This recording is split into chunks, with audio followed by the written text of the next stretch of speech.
नमस्कार बच्चों, कैसे हैं आप सभी। हम हैं कलम से क्रांति और आप सभी बच्चों का अभिनंदन करती हूँ, स्वागत करती हूँ क्लास में। तो क्वेश्चन को स्टार्ट कर दिया जाए।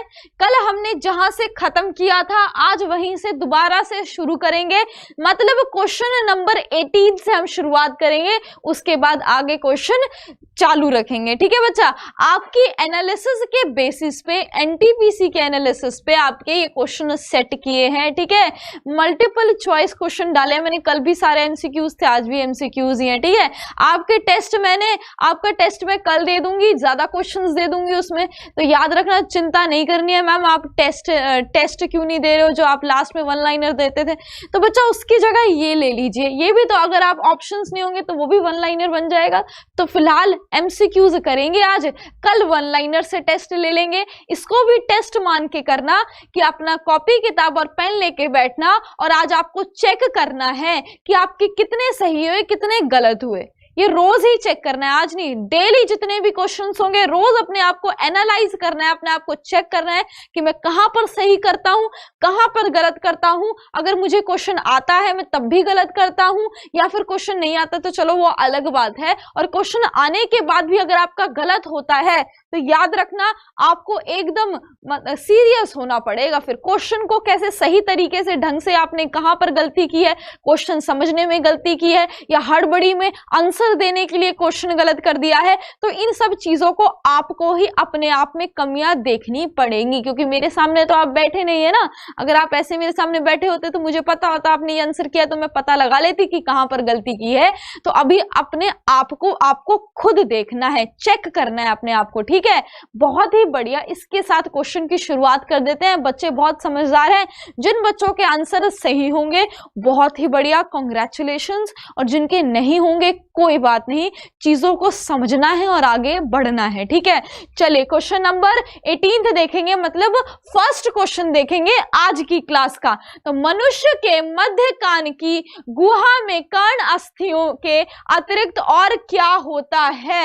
मतलब कि आपका जो मिडल ईयर होता है, क्या होता है आपका मध्य कर्ण जो होता है, आपका मिडल ईयर, उसमें 3 बोन्स पाई जाती हैं। बोला है 3 बोन्स होती है, हमें पता है कौन सी होती है, मेलस होती है, इनकस होती है और स्टेप्स होती है। फटाफट से बताएंगे कौन कौन सी होती है।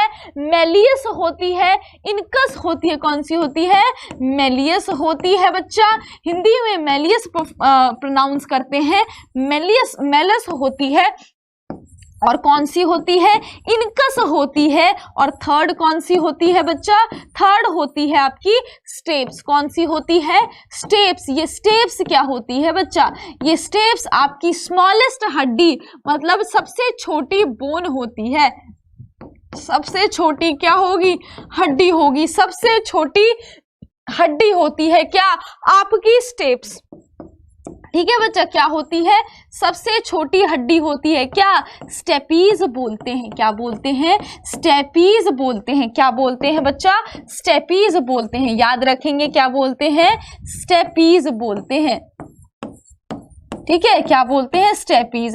और आपकी जो मांसपेशी होती है, मतलब कि जो आपकी मसल्स होती है, सबसे स्मॉलेस्ट कौन सी, सबसे छोटी मांसपेशी मसल होती है, वो भी स्टेप्स के इर्द गिर्द पाई जाती है। मतलब नाम क्या होगा, स्टेप से ही मिलता जुलता नाम होता है, स्टेपीडस बोलते हैं। उस मसल का नाम क्या है जो सबसे स्मॉलेस्ट मसल होती है, स्टेपीडस बोलते हैं। क्या बोलते हैं, स्टेपीडस बोलते हैं। याद रखें, ये मसल का नाम है। तो इससे मिलते जुलते आपको कुछ क्वेश्चन बन गए। अब यहां पर आंसर देंगे फटाफट से। हवा होती है, वायु होती है, एंडोलिम्फ होती है, पेरिलिम्फ होती है, ऑटोकोनिया होती है। बच्चा तो फटाफट से आंसर देंगे मुझे इसका। आपको बहुत बच्चों को मैंने ईयर पढ़ाया है, पर इसमें से एक और क्वेश्चन निकल के आया है, बड़ा ही बेसिक सा क्वेश्चन है और आप सबको पता होना चाहिए। अब फटाफट से याद करेंगे और फटाफट से मुझे मुझे इसका आंसर देंगे। इसका आंसर क्या हो जाएगा, इसका आंसर पहले नोट कर लो, उसके बाद समझेंगे। इसका आंसर हो जाएगा हवा। क्या हो जाएगा, वायु होती है आपकी मिडल एयर में इन 3 हड्डियों के अलावा। और पेरीलिम्फ और एंडोलिम्फ, ये जो यहाँ पर दिया गया है, एंडोलिम्फ और पेरीलिम्फ बच्चा, ये जो लिम्फ होता है ये आपके इनर ईयर में होता है। कहाँ होता है, इनर ईयर। सबसे जो अंदर वाला कान होता है, सबसे अंदर वाला भाई कान होता है, बाहर वाला, उसके बाद मिडल आता है मध्य कान, उसके बाद अंदर वाला कान होता है। ठीक है, आपको पता है ना, इनर 3 पार्ट होते हैं आपके ईयर के। कौन कौन सा होता है, आउटर ईयर, मिडल ईयर और इनर ईयर। ठीक है बच्चा, और जो आपकी आउटर ईयर होता है ना, उसमें से एक क्वेश्चन बनता है, किसके ऊपर बनता है, पिन्ना के ऊपर बनता है। किसके ऊपर बनता है, पिन्ना। कि जो आपकी आउटर ईयर होती है ना, सबसे बाही कान होती है, मतलब सबसे बाही क्या होती है, कर्ण होते हैं। ठीक है, क्या बोलते हैं, आउटर ईयर बोलते हैं, बाही कर्ण होते हैं बच्चा। तो सबसे बाहर कौन सा पार्ट होता है, आपकी पिन्ना होती है। कौन सा होता है पार्ट, कौन सा भाग होता है, पिन्ना होती है। याद रखेंगे इस पॉइंट को, पिन्ना वाले पॉइंट को। ठीक है बच्चा, उसके बाद एक और क्वेश्चन जो बनता है वो बनता है बच्चा आपकी स्टिचियन नली के ऊपर, स्टिचियन ट्यूब के ऊपर। मैंने आपको पहले भी इससे रिलेटेड एक क्वेश्चन दे रखा है आपको, और डायग्राम के साथ दिया था, एक बच्चे और एक बड़े का चेहरा जो कान से निकल के नाक तक आपका डायग्राम में दिखाया था। तो मैं आपको बता दूं, क्वेश्चन इस पे भी बनता है। क्वेश्चन के अंदर क्वेश्चन बन रहे हैं, स्टिचियन ट्यूब पे क्या क्वेश्चन बनता है। स्टिचियन ट्यूब और स्टिचियन नलिका एक पतली नलिका है जो आपके मध्य कान से निकलती है, और आपकी जो ग्रास नलिका होती है, आपकी जो इसोफेगस होती है, उसके ऊपर खुलती है। और क्या करती है, कहां से, मिडल ईयर से निकलती है, और ओपन कहां पर होती है, इसोफेगस में ओपन होती है। काम क्या करती है, आपका जो प्रेशर है बनाए रखती है, एयर का प्रेशर बनाए रखती है, वायु का क्या प्रेशर बनाए रखती है। कहां पर, आपके कान में। कहा, मिडल ईयर में बनाए रखती है। याद रखेंगे, मिडल ईयर में आपका प्रेशर बनाए रखती है, एयर का प्रेशर मेंटेन रखती है। कौन, आपकी स्टिचियन ट्यूब। याद रखेंगे, स्टिचियन नलिका एक पतली नलिका होती है जो मध्य कान से निकलती है, मिडल ईयर से, और कहां पर खुलती है, इसोफेगस में खुलती है। कहां खुलती है, इसोफेगस और ग्रास नलिका में खुलती है। याद रखेंगे इस चीज को, बहुत ही बढ़िया। और इसका काम भी याद रखेंगे, एयर प्रेशर। ठीक है, किसको, एयर प्रेशर को मेंटेन रखती है, हवा का दबाव बनाए रखती है आपके मध्य कर्ण में। याद रखेंगे। उसके अलावा जो आपको दूसरे ऑप्शन दिए थे, पेरीलिम्फ और एंडोलिम्फ, बी ऑप्शन और सी ऑप्शन, उसमें देखेंगे बच्चा आपका जो पेरीलिम्फ होता है और एंडोलिम्फ होता है बच्चा, वो आपकी जो सबसे अंदर वाली ईयर होती है, जिसको आप इनर ईयर बोलते हैं। और क्या बोलते हैं, इनर ईयर बोलते हैं। सबसे अंदर वाला जो कर्ण होता है और ईयर का पार्ट होता है बच्चा, उसमें ये दोनों द्रव्य होते हैं। क्या होते हैं, जिनका नाम हमने पेरीलिम्फ और एंडोलिम्फ रखा है।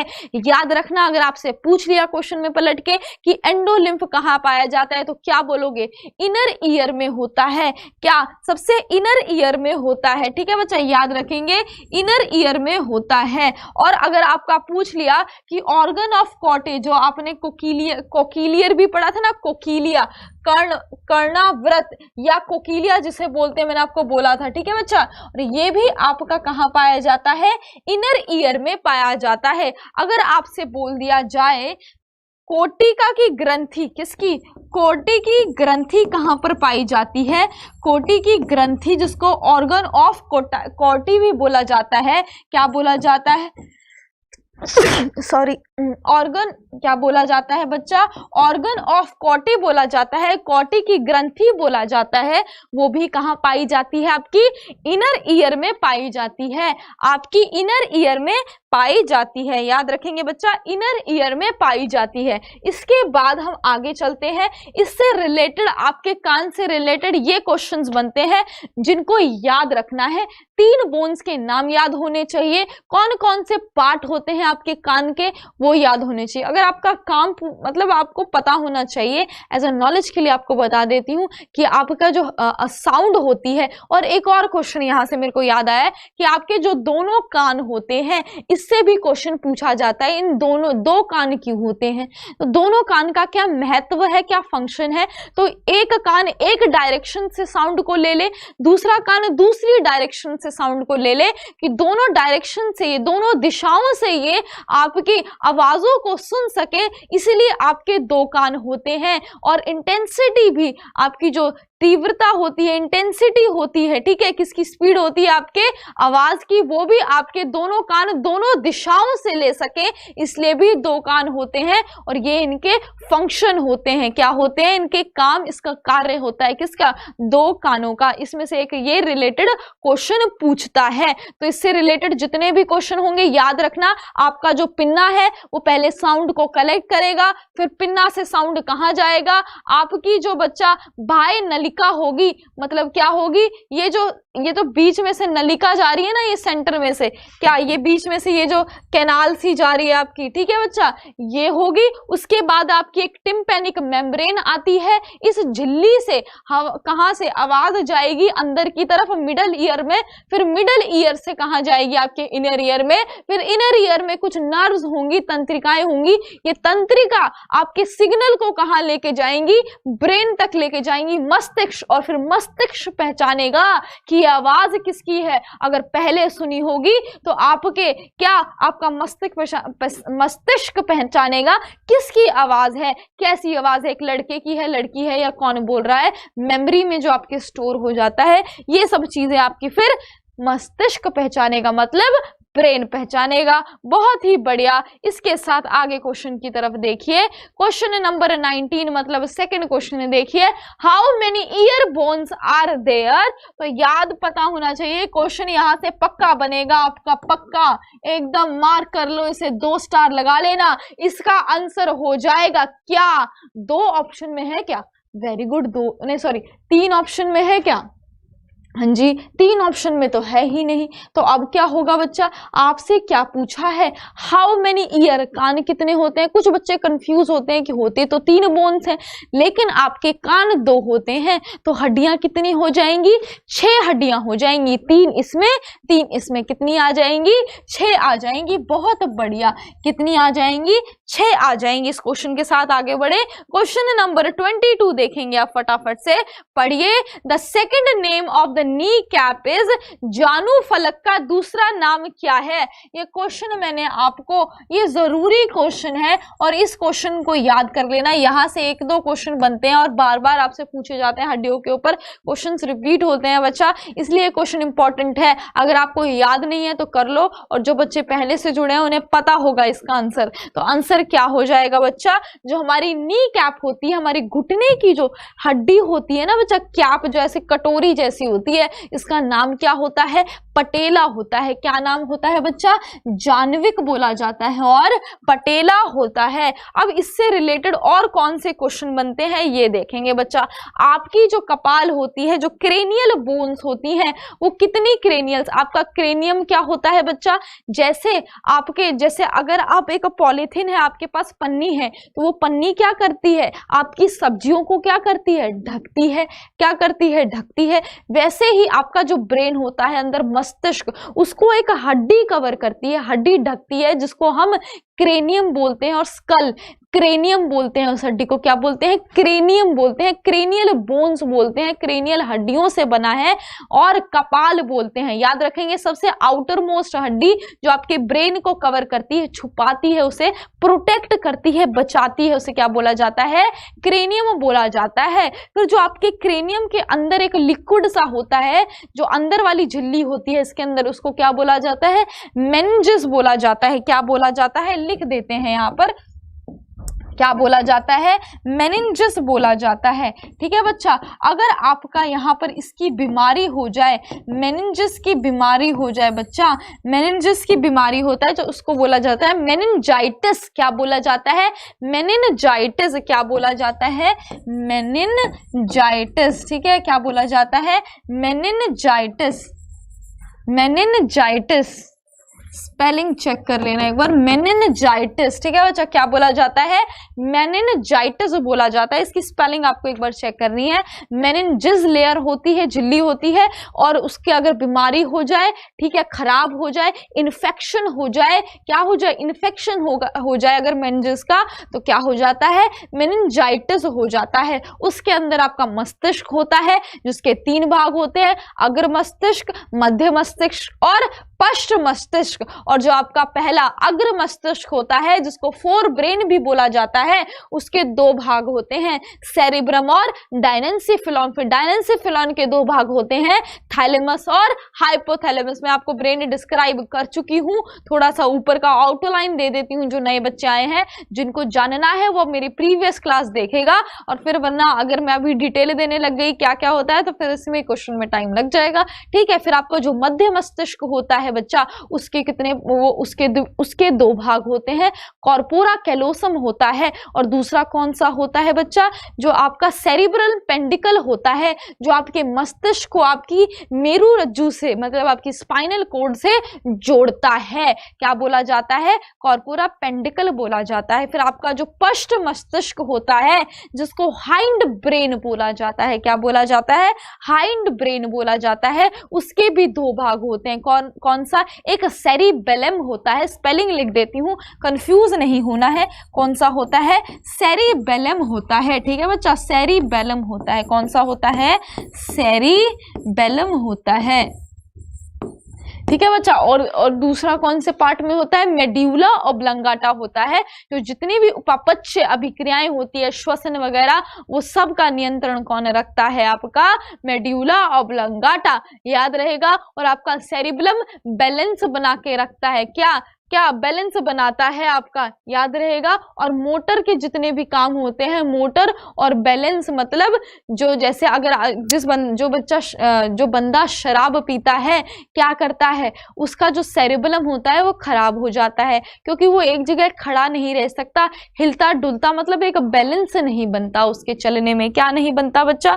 एक बैलेंस नहीं बनता, याद रखेंगे, संतुलन नहीं बनता, एक बैलेंस नहीं बनता, तो वो हिलता डुलता, इधर उधर गिरता पड़ता रहता है। इसका मतलब उसका सेरिबेलम जो है खराब हो गया है, याद रखेंगे इस पॉइंट को। और जो आपका हाइपोथैलेमस होता है, वो आपकी भूख, प्यास, आपका जो प्रजनन की क्षमता है, आप बोल सकते हो लव ग्लैंड भी बोल सकते हो उसे, ठीक है बच्चा, लव ग्रंथि भी उसे बोल सकते हो, किसको? हाइपोथैलेमस, ये सब चीजें देखता है। हीमियोस्टैसिस भी, समस्थैतिकता, क्या बोला जाता है? समस्थैतिकता भी कौन बनाए रखता है? आपका हाइपोथैलेमस बनाए रखता है, हीमियोस्टैसिस, ठीक है बच्चा। और इसके अलावा आपका जो रक्तचाप होता है, ब्लड प्रेशर, आपका जो बॉडी टेम्परेचर होता है, ये भी हाइपोथैलेमस मेंटेन करता है। सेरिब्रम क्या करता है बच्चा? सेरिब्रम के भी कुछ भाग में बटा होता है, जहां पर अक्सर बच्चे कंफ्यूज होते हैं कि ये तो सेरिब्रम का काम था, तो इसका काम कैसे हो गया? किसमें? फ्रंटल में, टेम्पोरल में, पेराइटल में और ऑसिपिटल में। मैंने आपको इसके फंक्शन बता रखे हैं पहले भी, तो ज्यादा डिटेल में नहीं जाऊंगी, पिछली क्लासेस देख लेना इसके लिए। चलिए, अब मैंने इसको डायग्राम को क्यों दिया? पहले भी दे रखा है मैंने, ये डायग्राम याद हो जाना चाहिए आपको, इसीलिए देती हूँ कि याद हो जाए। आपका जो ब्रेन होता है, मस्तिष्क होता है, उसमें कितनी बोन्स होती हैं, कितनी हड्डियां होती हैं?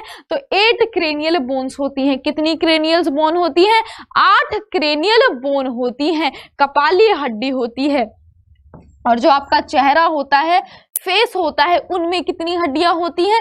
14 हड्डियां होती है, याद रखना। इससे क्वेश्चन पूछता है, यहां से क्वेश्चन पूछता है, और क्वेश्चन पूछेगा आपका मैंडिबल जो है वो कहां पर पाई जाती है? तो आपका जो लोअर जॉ होता है, जबड़ा होता है, वहां पर मैंडिबल होती है, और ये हिल डुल सकते हैं, मतलब मूवेबल होती है, ये बच्चों को पता होगा। मैग्जिला ऊपर वाली होती है, जो हिल नहीं सकती है। जाइगोमैटिक किसे बोला जाता है?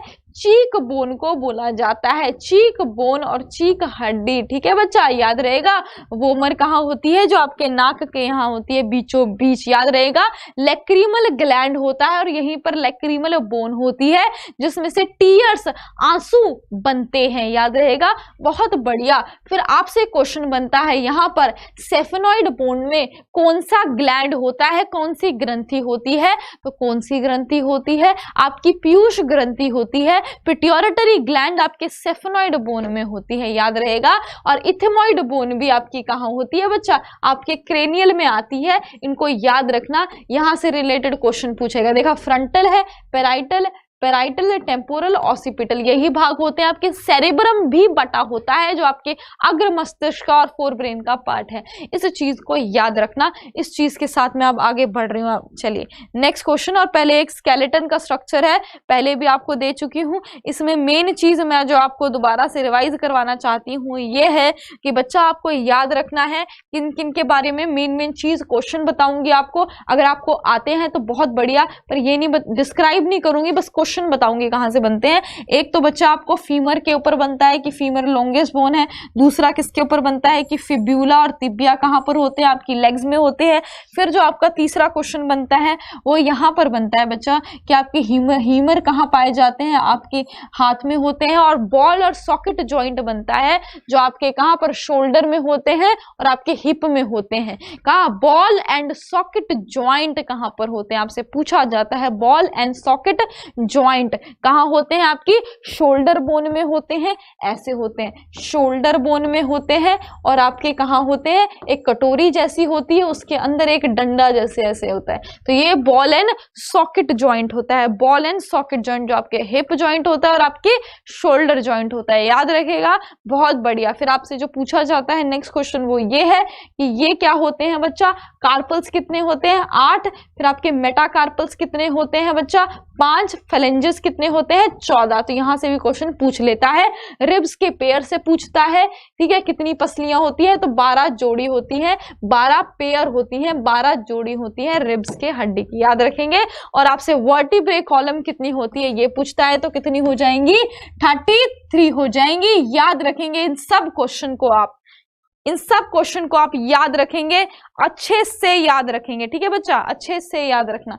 चलिए इस क्वेश्चन के साथ आगे बढ़ जाती हूँ। क्वेश्चन नंबर 21 देखेंगे फटाफट से और इसका उत्तर देंगे। The vitamin that helps in the blood coagulation is, कई बार विटामिन कर चुके हैं इसलिए आपका आंसर देखते ही एकदम आ जाना चाहिए, कोई कंफ्यूजन नहीं, कोई सोचना नहीं, देखते ही आंसर आना चाहिए। तो अपना टाइम सेव कीजिए। ऐसे क्वेश्चन जो बार बार रिपीट होते हैं, जो मैं भी आपको बार बार करवाती हूं कि आपका लर्न हो जाए, वो क्वेश्चन बच्चा आपको लर्न हो जाने चाहिए कि पेपर में देखते ही क्वेश्चन पढ़िए अच्छे से और आंसर दे दीजिए, सोचने की जरूरत ना पड़े। तो टाइम ऐसे क्वेश्चन में आपका सेव हो जाएगा और जहां पर ज्यादा टाइम देना है वहां आपका वो टाइम लग जाएगा। तो ये थोड़ा सा ना सोच के चलिए, जब क्वेश्चन करते हैं आप, क्वेश्चन पेपर अटेम्प्ट करते हैं, ये तरीका होता है कि कहां पर समय बचाना है और कहां पर समय देना है किन क्वेश्चंस में, ठीक है। तो फटाफट से 21 का आंसर देंगे। तो डायरेक्ट हम लिखेंगे कौन सा विटामिन, विटामिन के, कौन सा विटामिन, विटामिन के होता है, याद रखेंगे। Vitamin A, vitamin D, vitamin E और विटामिन के, ये क्या है, वसा में घुलनशील है। इसके अलावा जो भी विटामिन होते हैं, विटामिन ए जिसको रेटिनॉल भी कहते हैं, विटामिन बी के 8 टाइप होते हैं और विटामिन सी जिसको एस्कॉर्बिक एसिड बोलते हैं, ये सब क्या है, आपके जल में घुलनशील है, वाटर सॉल्यूबल है, याद रखेंगे। अब नेक्स्ट क्वेश्चन की तरफ बढ़ते हैं। क्वेश्चन नंबर 22 फटाफट से करेंगे। क्वेश्चन नंबर 22 क्या कहता है, हीमोफीलिया अकर्स, हीमोफीलिया क्या है, कौन सी बीमारी है, कहने का मतलब एक कार्बनिक जैव विकार है, रोग है, या फिर चयापचय विकार है, मेटाबॉलिक डिसऑर्डर है, या फिर थर्ड आनुवंशिक विकार है, जेनेटिक डिसऑर्डर है, या फिर फोर्थ हार्मोन का विकास, ग्रोथ ऑफ हार्मोन, मतलब कौन सा हार्मोन है जो ग्रोथ करवाता है, विकास करवाता है। तो आंसर क्या हो जाएगा बच्चा, आंसर आपको पता होना चाहिए, ये एक जेनेटिक डिसऑर्डर होता है। अब क्वेश्चन आपसे क्या पूछा जाएगा, यहां से पूछा जाएगा कि क्रिस्टमस फैक्टर की कमी होने से कौन सा रोग होता है, क्रिस्टमस फैक्टर की कमी होने से, इस कारक की कमी होने से कौन सा रोग होता है, कौन सा विकार होता है। तो आंसर क्या आ जाएगा, हीमोफीलिया आ जाएगा आंसर। आंसर क्या आ जाएगा? हीमोफीलिया आ जाएगा। आंसर क्या आ जाएगा? हीमोफीलिया आ जाएगा। याद रखेंगे हीमोफीलिया बच्चा 3 प्रकार के होते हैं, उसमें से जो हीमोफीलिया सी है वो क्रिस्टमस फैक्टर की कमी के होने से होता है, और जो हीमोफीलिया बी है वो आपके कौन से? आपके 9th फैक्टर की कमी से होता है। कितने फैक्टर की कमी से? जो 9th वाला फैक्टर होता है बच्चा उसकी कमी से होता है। और जो आपका हीमोफीलिया ए होता है वो कौन से की कमी से होता है?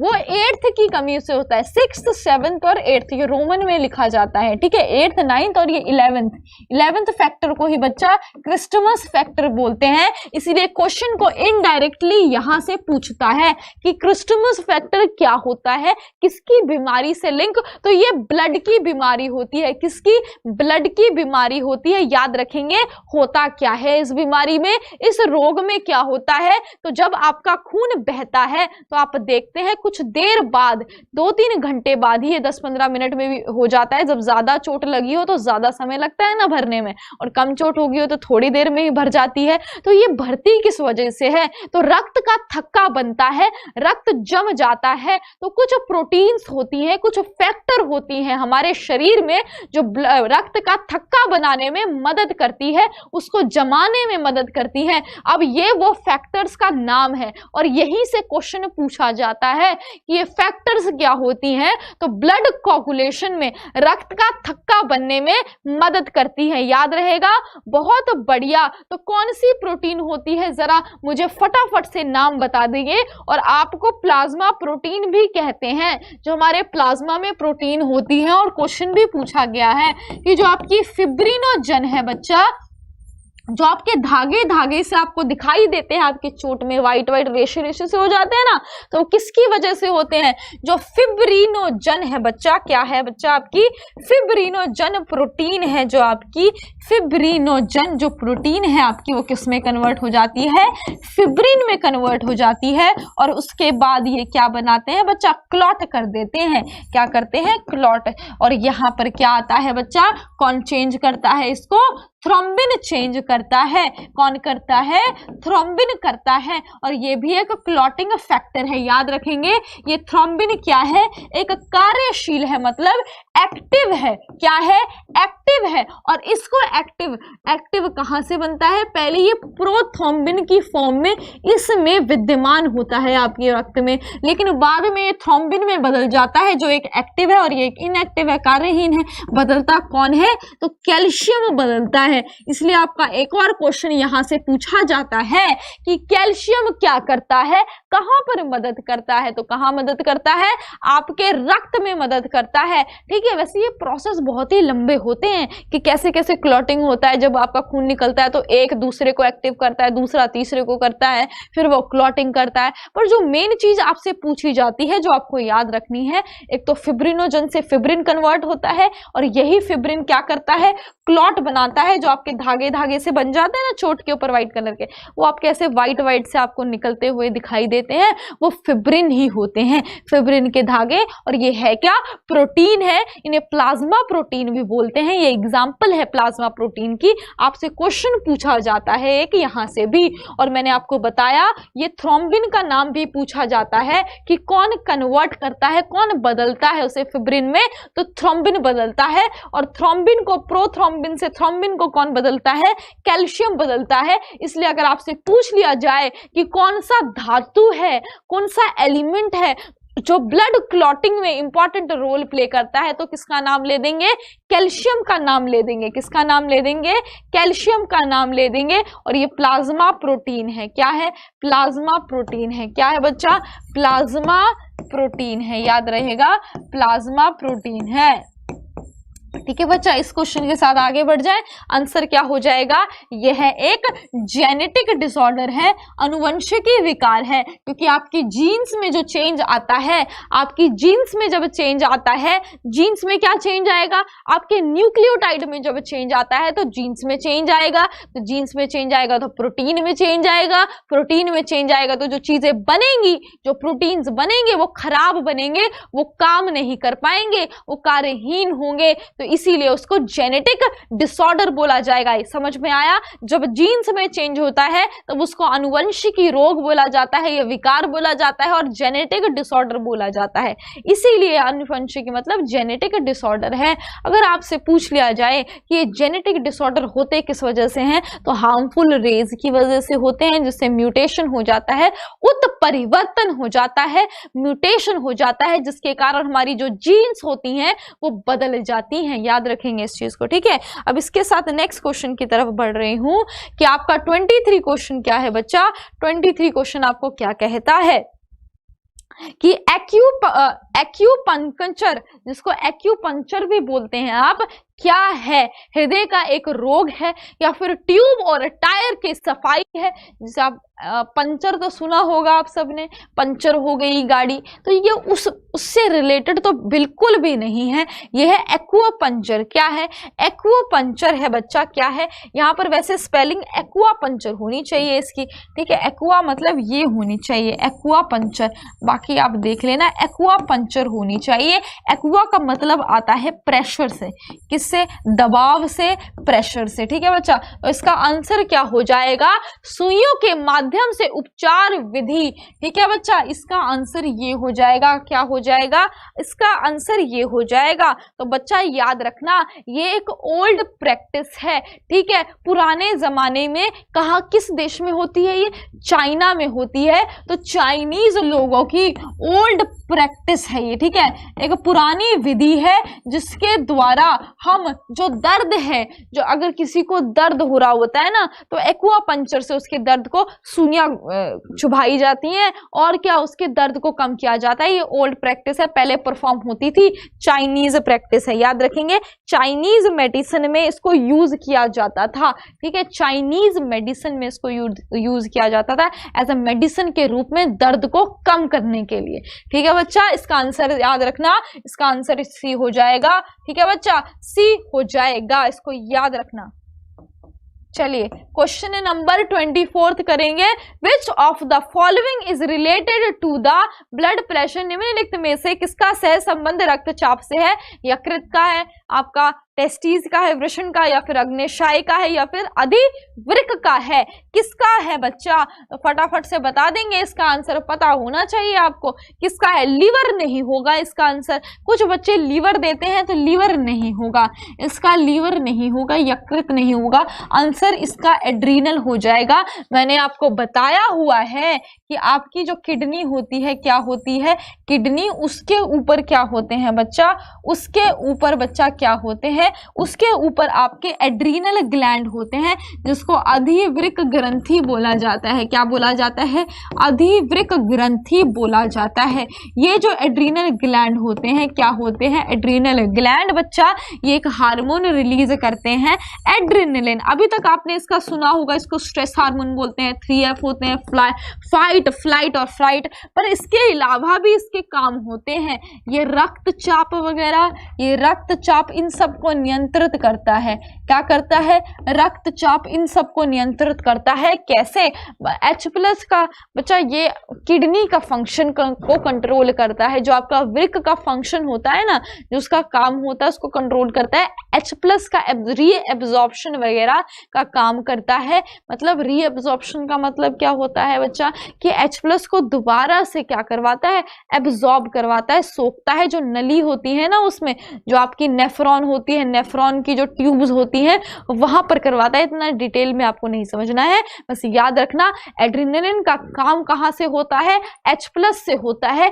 H+ का क्या? एब्जॉर्प्शन करवाता है। वो क्या करवाता है?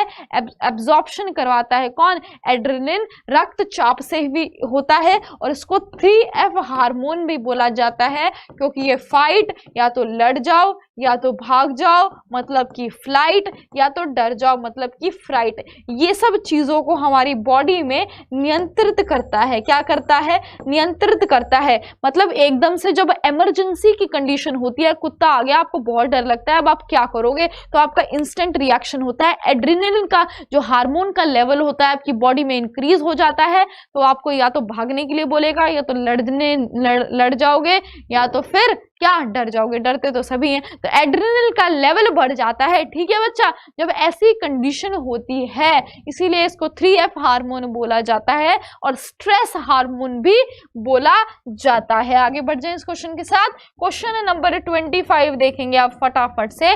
Study of disease like cancer क्या बोला जाता है बच्चा, बहुत ही ज्यादा जरूरी है, मैंने पहले भी आपको बता रखा है तो आपको पता होना चाहिए। ऑन्कोलॉजी बोला जाता है, क्या बोला जाता है, ऑन्कोलॉजी बोला जाता है। कैंसर के अध्ययन को ऑन्कोलॉजी बोला जाता है, ठीक है। कैरियोलॉजी किसे बोला जाता है, जब आप कैरियोटाइप की स्टडी करते हो, किसकी स्टडी करते हो, कैरियोटाइप की स्टडी करते हो। कैरियोटाइप क्या होता है, तो आपने जेनेटिक्स में सुना होगा कि आपका जो मेटाफेज होता है, ठीक है, क्या होता है, मेटाफेज होता है। प्रोफेज के बाद कौन सा स्टेज आता है, कौन सा चरण आता है, मेटाफेज आता है, ठीक है बच्चा। उस मेटाफेज में जो आपके गुण सूत्र होते हैं आपकी कोशिका में साफ साफ दिखाई देते हैं। जब ये साफ साफ दिखाई देते हैं बच्चा, तो इसको कैरियोटाइप बोला जाता है। क्या बोला जाता है, एक प्रॉपर तरीके से आपको अपने 46 क्रोमोसोम, पहले ये ऐसे थ्रेड की फॉर्म में होते हैं जिसको क्रोमेटिन बोला जाता है, लेकिन जब ये प्रोफेज में आते हैं तो ये कंडेंस हो जाते हैं, सिकुड़ जाते हैं और ऐसे क्रोमोसोम की ऐसा स्ट्रक्चर ले लेते हैं। तो हम इसका क्या, इसकी फोटोग्राफ ले लेते हैं कि हमें समझ में आ सके कि कोई क्रोमोसोम खराब तो नहीं हुआ, डिलीट तो नहीं हुआ, निकल तो नहीं गया, या कोई ऐड तो नहीं हो गया और ऐड हो गया हो। तो इन सब चीजों के लिए बच्चा कैरियोटाइप लिया जाता है। इसीलिए इसको कैरियोटाइप की स्टडी को, मतलब पूरे क्रोमोसोम की स्टडी को जब पिक्चर से पढ़ते हैं, फोटोग्राफ से पढ़ते हैं, तो उसको कैरियो क्या बोला जाता है, कैरियोलॉजी बोला जाता है और इसे कैरियोटाइप बोला जाता है। जो मेटाफेज जो चरण होता है आपकी कोशिका विभाजन का, उसमें साफ साफ दिखाई देता है। पूछा जाता है कि आपकी कोशिका विभाजन की ऐसी कौन सी स्टेज है, कौन सी चरण है जिसमें आप कैरियोटाइप की स्टडी करते हैं, कैरियोटाइप का अध्ययन करते हैं, क्योंकि इसी स्टेज में ये क्रोमोसोम साफ साफ दिखाई देते हैं बच्चा। इसलिए याद रखना, ये पहली स्टेज होती है जिसमें साफ साफ दिखाई देते हैं, इसीलिए इसको क्या बोला जाता है, कैरियोलॉजी। नेफ्रोलॉजी क्या होता है, आपकी जो किडनी है, जब आप वृक्क का अध्ययन करते हैं कि वृक्क से जुड़ी हुई जो बीमारियां होती हैं, वृक्क के बारे में, उसका फंक्शन, उसका काम क्या है, इन सब चीजों का अध्ययन करते हैं, तो उस शाखा को क्या बोलते हैं, उस ब्रांच को क्या बोलते हैं, क्या बोलते हैं, उसको नेफ्रोलॉजी बोलते हैं। नेफ्रोलॉजी बोलते हैं क्योंकि नेफ्रोलॉजी वर्ड कहाँ से आया है, नेफ्रॉन से आया है। कहाँ से आया है, नेफ्रॉन से आया है बच्चा। कहाँ से आया है, नेफ्रॉन से आया है, याद रखेंगे। कहाँ से आया है बच्चा, नेफ्रॉन से आया है, याद रखेंगे। कहाँ से आया है, नेफ्रॉन से आया है बच्चा, ठीक है, नेफ्रॉन से आया है, याद रखेंगे, नेफ्रॉन से आया है, जो आपकी स्ट्रक्चरल फंक्शनल यूनिट है, किसकी, किडनी की, याद रखेंगे। वैसे ये सबको पता होगा क्योंकि बार बार हम ये चीज करते हैं। अब क्वेश्चन नंबर 26 करेंगे। Study of antigen and antibodies found in the body, रक्त में पाए जाने वाले एंटीजन और एंटीबॉडी का अध्ययन, कौन सा अध्ययन होता है, नाम बताएंगे।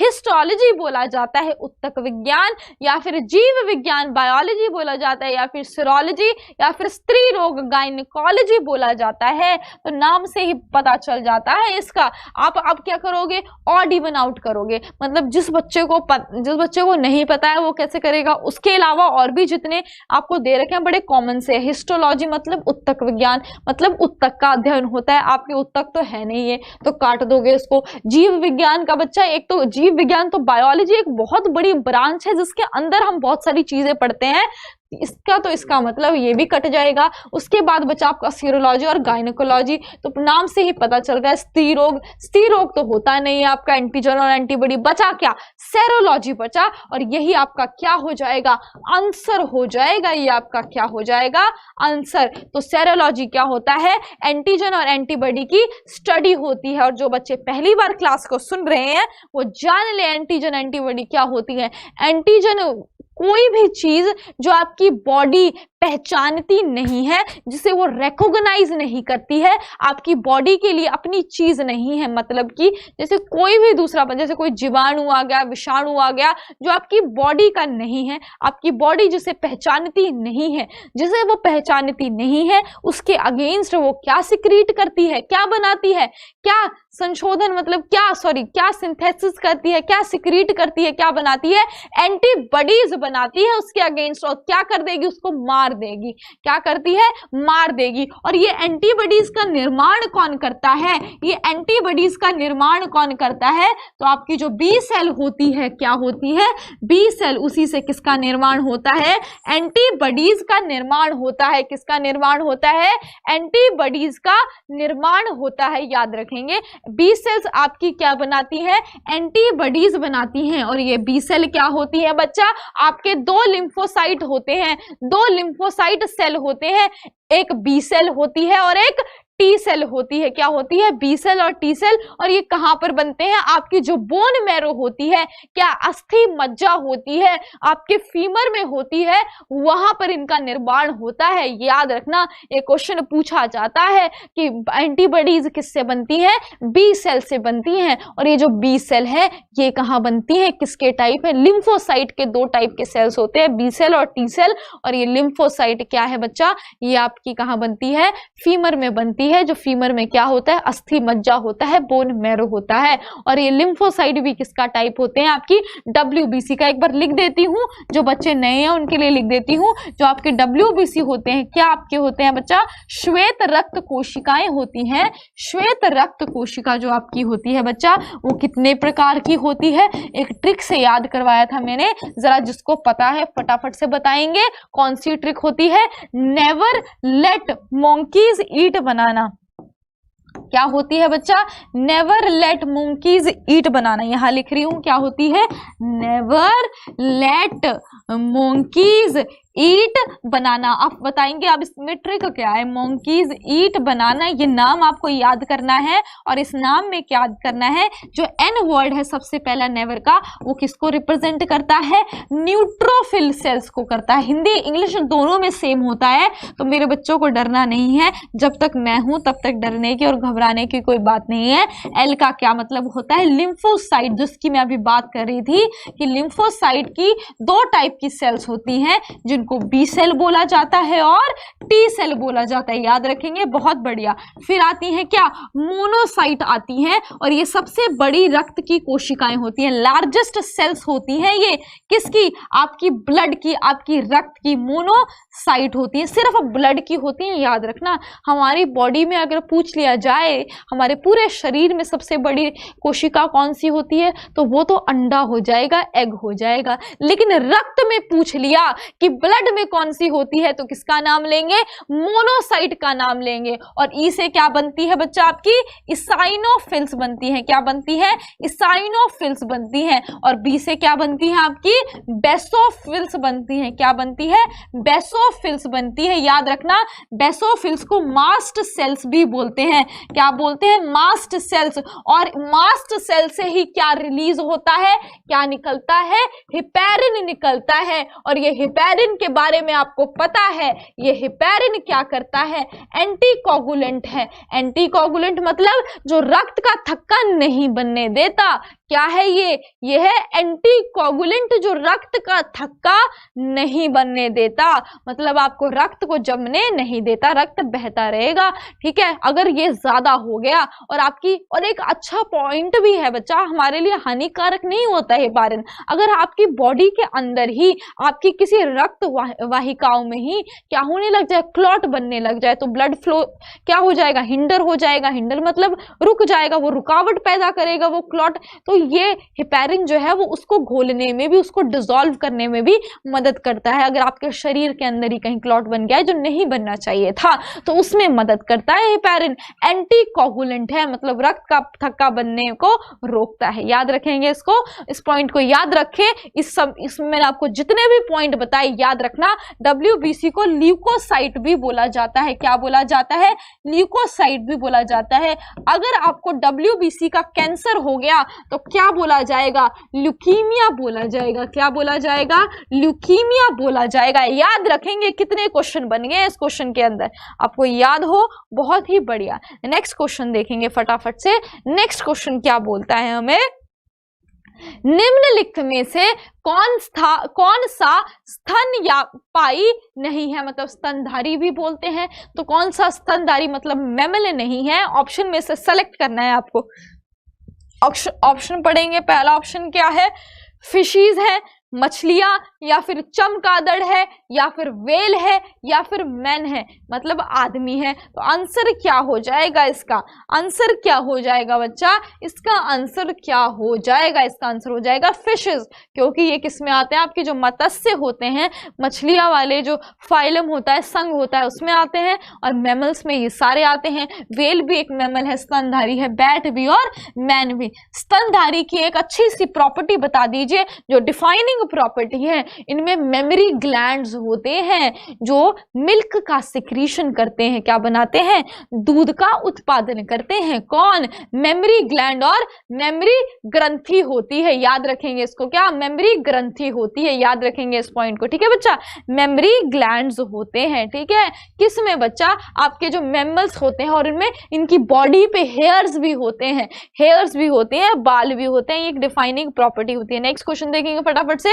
Urine of mammal contain excretory product.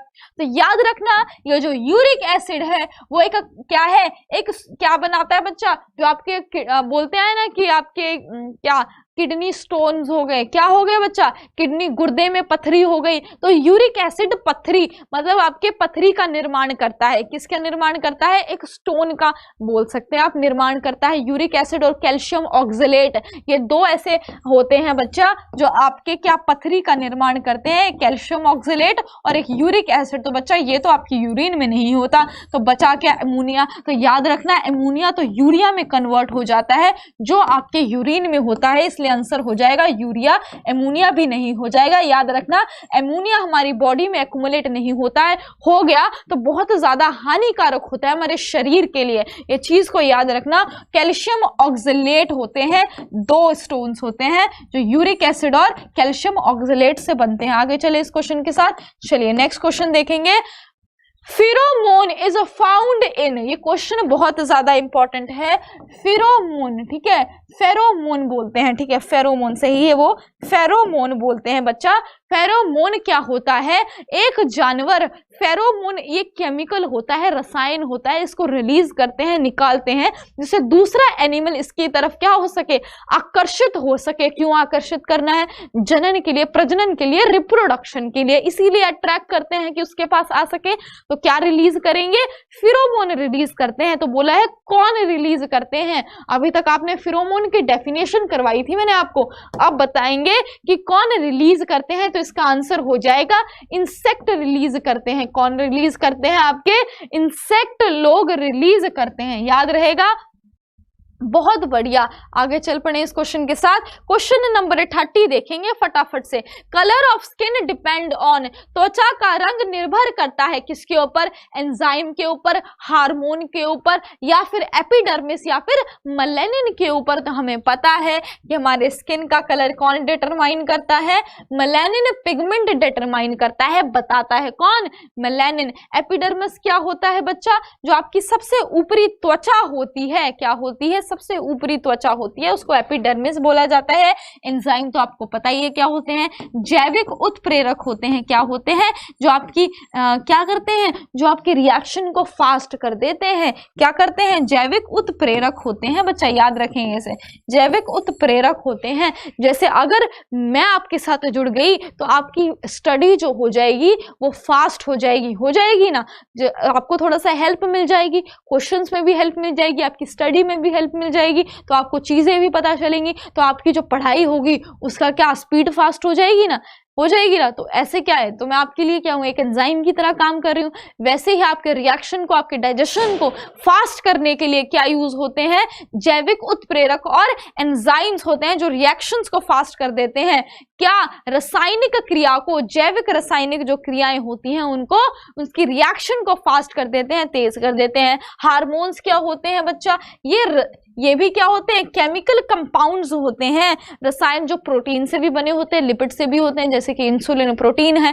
तो आपके जो हार्मोन्स होते हैं वो आपकी बॉडी के फंक्शंस को, आपकी क्रियाओं को क्या करते हैं, कंट्रोल करते हैं। फॉर एग्जाम्पल ग्रोथ हार्मोन होते हैं, सेक्स हार्मोन होते हैं, जो लिंग का निर्धारण करते हैं वो भी होते हैं, जैसे कि आपके ऑक्सीटोसिन हो गए, है ना बच्चा। जो सेकेंडरी सेक्सुअल कैरेक्टर, जो आपके द्वितीय लैंगिक क्या आपके गुण होते हैं उनको कंट्रोल करते हैं, याद रहेगा। तो ये सब हार्मोन होते हैं, केमिकल मैसेंजर्स होते हैं। केमिकल मैसेंजर इन्हें बोला जाता है, जो मैसेज लेके जाते हैं दूसरे ऑर्गन के पास, निकलते तो कहीं और से हैं और काम कहीं और पे करते हैं। निकलते पिट्यूटरी से है लेकिन एक्ट अलग अलग जगह अपना काम देते हैं। जैसे आपने देखा है, मैंने आपको पहले करवा रखा है, पिट्यूटरी से अगर ऑक्सीटोसिन निकलता है तो वो काम मेमोरी ग्लैंड पे करता है कि मिल्क का सिक्रीशन करवाता है। अगर लिट्विंजिक हार्मोन आपकी पिट्यूटरी ग्लैंड पीयूष ग्रंथि निकालती है तो वो कहां पर, आपके गोनैड्स पे, जननांग जो होते हैं आपके, जो आपके रिप्रोडक्टिव ऑर्गन होते हैं उसके ऊपर काम करते हैं और वहां से हार्मोन का रिलीज, मतलब वहां से क्या करते हैं, हार्मोन रिलीज करवाते हैं। जैसे लिट्विंजिक हार्मोन एस्ट्रोजन को रिलीज करवाता है और प्रोजेस्टेरोन को कहां में, फीमेल में, और मेल में क्या रिलीज करवाता है, टेस्टोस्टेरोन। तो ये सब काम करते हैं हार्मोन, याद रखेंगे इस क्वेश्चन को।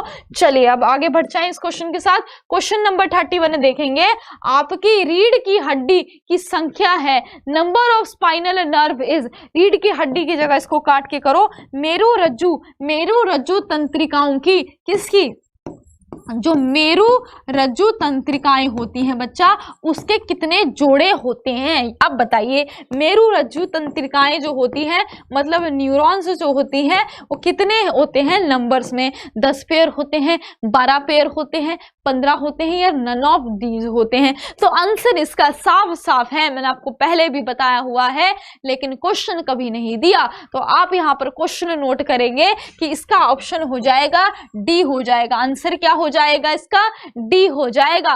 क्योंकि कितनी निकलती हैं, अब बताएंगे मुझे। 31 जोड़े, कितने आपके 31 जोड़े बच्चा किसके निकलते हैं, आपके मेरुरज्जु तंत्रिकाएं के निकलते हैं। किसके निकलते हैं, आपके 31 जोड़े जो निकलते हैं वो किसके निकलते हैं, मेरुरज्जु तंत्रिकाएं के निकलते हैं। याद रखेंगे, मेरुरज्जु तंत्रिकाएं आपकी जो स्पाइनल कॉर्ड होती है, याद रखना क्वेश्चन पूछा जाता है क्या काम करती है, तो रिफ्लेक्स एक्शन, मतलब प्रतिवर्ती क्रियाएं। अब ये प्रतिवर्ती क्या होता है, जैसे जब आपका दिमाग सो रहा होता है तो आपकी स्पाइनल कॉर्ड जाग रही होती है, जब आपका दिमाग रेस्ट पे होता है तो स्पाइनल कॉर्ड बोल देती है तू संभालियो काम, तो स्पाइनल कॉर्ड संभालती है काम। क्या करती है, अगर आप जगे हुए हो और आग लग जाए तो आपका दिमाग सेंस करेगा, अच्छा आग लगी है। आपको एग्जांपल बताया था मैंने कि आग लगी है, आपका दिमाग देखेगा क्या करना चाहिए, भागना चाहिए, खड़े रहना चाहिए, पानी डालना चाहिए, क्या करना चाहिए, इस सेंस में आपका ब्रेन काम करता है। लेकिन स्पाइनल कॉर्ड आपके अनैच्छिक, जो भी आपकी अनैच्छिक क्रियाएं होती हैं जो आपकी इच्छा में नहीं है, ऐसा काम करता है। मतलब रिफ्लेक्स एक्शन, एकदम से हड़बड़ी से आप सो रहे हैं तो कौन जगह है, आपका स्पाइनल कॉर्ड। तो अगर उसको पता चला कि आग लगी है तो हड़बड़ी में आप उठोगे और वहां से भागोगे, आप सोचोगे नहीं उस समय कि क्या करें क्या करे, ठीक है बच्चा। तो वो स्पाइनल कॉर्ड काम करती है, इसी एक्शन को रिफ्लेक्स एक्शन कहते हैं और प्रतिवर्ती क्रियाएं कहते हैं। याद रहेगा, अगर हॉट पैन है, गरम गरम तवा है, तो हाथ एकदम से पीछे जाता है, तो इन एक्शंस को, इन क्रियाओं को कौन देखती है, स्पाइनल कॉर्ड और मेरुरज्जु देखती है। याद रखेंगे, मेरुरज्जु देखती है, याद रखेंगे। आगे बढ़ जाते हैं इस क्वेश्चन के साथ। चलिए नेक्स्ट क्वेश्चन करेंगे, पूरे शरीर में रक्त का प्रतिशत कितना होता है, in whole body mass the percentage of blood is, मतलब कितना परसेंटेज होता है आपके ब्लड का, ठीक है, बॉडी वेट से आप बताएंगे कितना परसेंटेज होता है। तो आंसर लिख लेंगे इसका, जिसको पता है बहुत बढ़िया, डायरेक्ट आंसर है इसका 8% होता है। 8% ऑफ टोटल बॉडी वेट क्या होता है आपका, पूरे शरीर के भार कितना प्रतिशत होता है बच्चा, 8% होता है, ठीक है। पूरे शरीर में रक्त का प्रतिशत कितना होता है, in whole body mass percentage of blood is, mass percentage of blood is 8%। कितना?